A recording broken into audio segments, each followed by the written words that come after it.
Hi hello friends, இந்த வீடியோவில் எதை பற்றி பார்க்க போகிறோம் அப்படின்னா டேஷ் அண்ட் டாக்ஸோட சில இன்ட்ரெஸ்டிங்கான இன்ஃபர்மேஷன் தான் பார்க்க போகிறோம். ஸோ வாங்க வீடியோக்குள்ளே போகலாம்.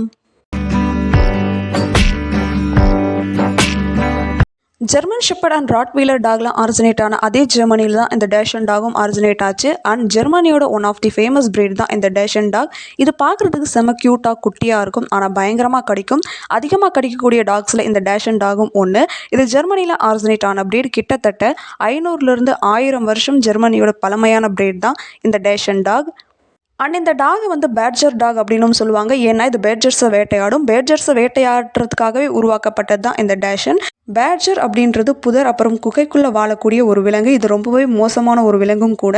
ஸோ இதை வேட்டையாடுறதுக்காக தான் இந்த டாகை உருவாக்குனாங்க. ஏன்னா இதோடைய கால்கள் குட்டையாக இருக்கிறதால புதர் மற்றும் குகைக்குள்ளே போய் ஈஸியாகவே வேட்டையாட முடியும்.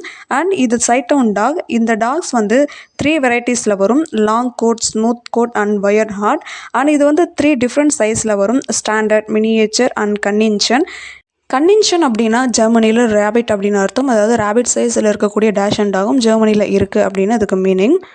இது பார்க்குறதுக்கு வேணும்னா காமெடியாக தெரியலாம், ஆனால் இது சீரியஸான பர்பஸ்க்காக உருவாக்கப்பட்ட டாக். புதர்க்குள்ளே வாழக்கூடிய விலங்குகளை மற்ற நாய்களால் வேட்டையாட முடியாது அப்படின்றதுனால இந்த டாக்ஸை உருவாக்குனாங்க.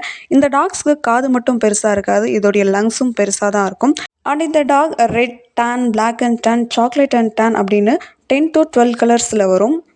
இதுக்கு மெயின்டெனன்ஸ் பெருசாக தேவைப்படாது. ஆனால் உயரமான இடங்கள்லேருந்து இது குதிக்க வைக்கிறது, அப்புறம் தூக்கி போட்டு விளையாடுறது இதெல்லாம் பண்ணக்கூடாது. ஏன்னா இதுக்கு கால் ஃப்ராக்சர் ஆகி செயலிழந்து போகிறதுக்கு நிறைய வாய்ப்பு இருக்குது. அண்ட் இதை வந்து கார்டனுக்குள்ளே அலோவ் பண்ணக்கூடாது, ஏன்னா கார்டனில் குழி தோண்டி வச்சிரும். அண்ட் இந்த டாகோட அப்பியரன்ஸ் பார்க்குறதுக்கு ஷார்ட்டான லெக், லாங்கான பாடியோடு இருக்கும். இதோடைய காது நீளமாக இருக்கும். இது என்னதான் பார்க்குறதுக்கு குட்டியான டாகாக இருந்தாலும் இதை விட பெரிய விலங்கை பார்த்து இது எப்போதுமே பயப்படாது. அப்பார்ட்மெண்ட்டில் வளர்க்குறதுக்கு இது கண்டிப்பாக செட் ஆகும். அண்ட் இந்த டாகோட average life span 12 to 16 years. And இந்த டாகை வந்து சோசியலைஸ் பண்ணி வளர்க்க வேண்டியது ரொம்ப ரொம்ப இம்பார்ட்டன்ட். அண்ட் இந்த வீடியோ மூலமாக டேஷ் அண்ட் டாக் பற்றி சில இன்ஃபர்மேஷன் தெரிஞ்சிருப்பீங்க அப்படின்னு நினைக்கிறேன். நான் சொல்லாத ஏதாவது ஒரு விஷயம் டேஷ் அண்ட் டாக் பற்றி உங்களுக்கு தெரியும் அப்படின்னா அதை கமெண்ட் பண்ணுங்கள். வேறு ஒரு வீடியோவில் பார்க்கலாம். பாய். தேங்க்ஸ் ஃபார் வாட்சிங்.